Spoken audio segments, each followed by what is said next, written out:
मुसल्ला रसूल अल्लाह देता है। हजरत सैयदना इमाम अबू मालिक फरमाते हैं, मैं गरीब का बेटा था और मेरी 6-7 बहनें, मैं अकेला भाई था। आप फरमाते हैं मेरे अब्बा जी फौत हो गए। मेरी अम्मी पकड़ के मुझे एक धोबी की दुकान पे ले गई, कहने लगी इसे कपड़े धोने का तरीका बता दे, सलीका समझा दे, ये भी एक छोटी सी लॉन्ड्री की दुकान खोल लेगा, मेरी बेटियों का पेट पालेगा। धोबी कहने लगा ठीक है, मैं 2-3 दिरहम भी दूंगा महीने के, और जब काम सीख जाएगा तो तनख्वाह बढ़ जाएगी। इमाम अबू मालिक रहमतुल्लाह अलैह फरमाते हैं, मैं बहनों के लिए रोजी कमाने निकला, मैं बेवा माँ के सर पे बोझ उतारने के लिए निकला, मैं गुर्बत के आलम में निकला। रस्ते में इमाम आजम का मदरसा था। फरमाते मैं वहां चमकते चेहरे देखता, लेकिन अपनी गुर्बत को देख के मैं आगे बढ़ जाता, परेशान होता कि मैं कैसे इल्म हासिल करूंगा। आप फरमाते इमाम साहब मुझे अक्सर देखते। एक दिन इमाम आजम बाहर निकले, मुझे खड़े हुए देखा तो करीब बुलाया, सीने से लगाया, माथा चूमा, क्या नाम है?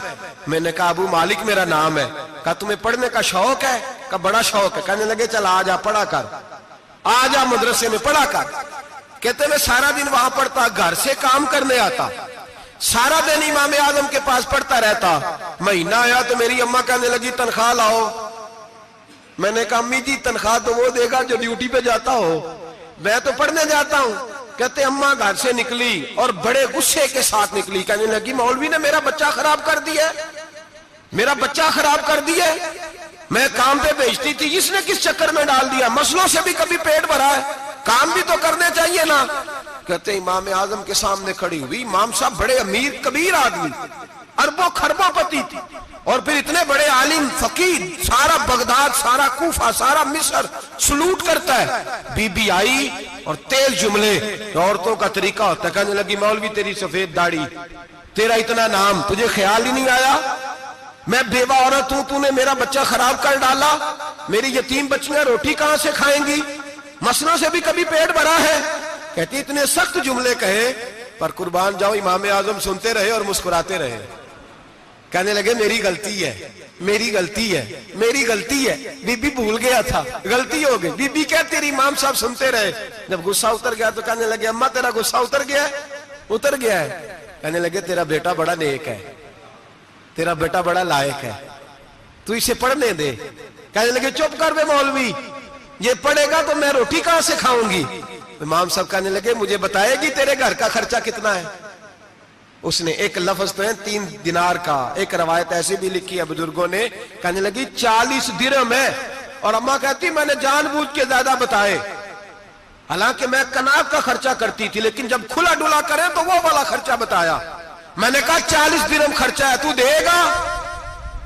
तो कहते इमाम आजम कहने लगे अम्मा तुझे लेने नहीं आना पड़ेगा, पहली से पहले तेरे घर में पहुंच जाया करेंगे, यकम से पहले आएंगे। ओ भाइयों कहां उस्ताद मिलते हैं, कहां उस्ताद मिलते हैं, कहां वो लोग मिलते हैं जो दुआएं मांगते, इल्तिजाएं करते, प्यार करते।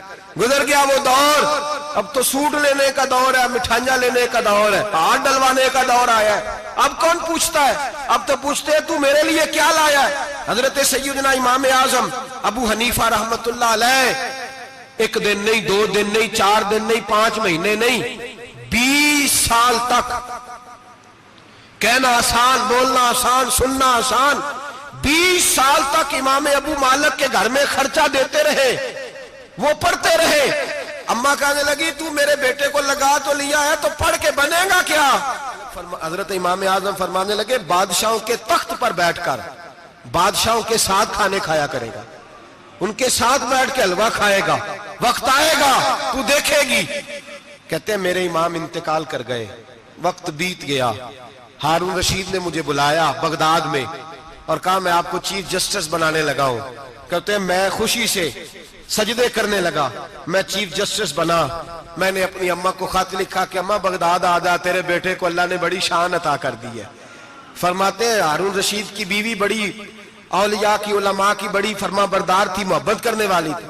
उसने हलवा बना के भेजा, खाना बना के भेजा। हारून रशीद तख्त पे बैठ के खाने लगा तो कहने लगा इमाम साहब आप भी यहीं आ जाए मेरे साथ। कहते एक कोने में वो बैठ गया, एक में मैं बैठ गया, बीच में खाना रख लिया। इतनी देर में मेरी अम्मा भी पहुंच गई। 2 लुकमे खाए थे कि अम्मा आ गई।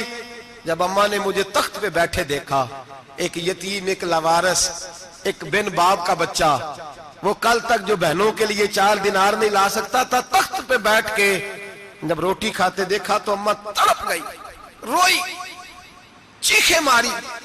میں نے کہا اماں کیا ہوا؟ کہنے لگی بیٹا مجھے تیرا استاد یاد آ گیا ہے، اس نے کئی سال پہلے کہا تھا اسے دین کا علم پڑھنے دے، اسے فقیہ بننے دے، یہ بہت آگے جائے گا۔ دیکھ آج اللہ نے تجھے کتنی شان عطا کی ہے۔ کہا بیٹا یہ کمال تیرا نہیں، یہ امام اعظم ابو حنیفہ کا کمال ہے، یہ ان کا کمال ہے جنہوں نے تمہیں یہاں تک پہنچایا۔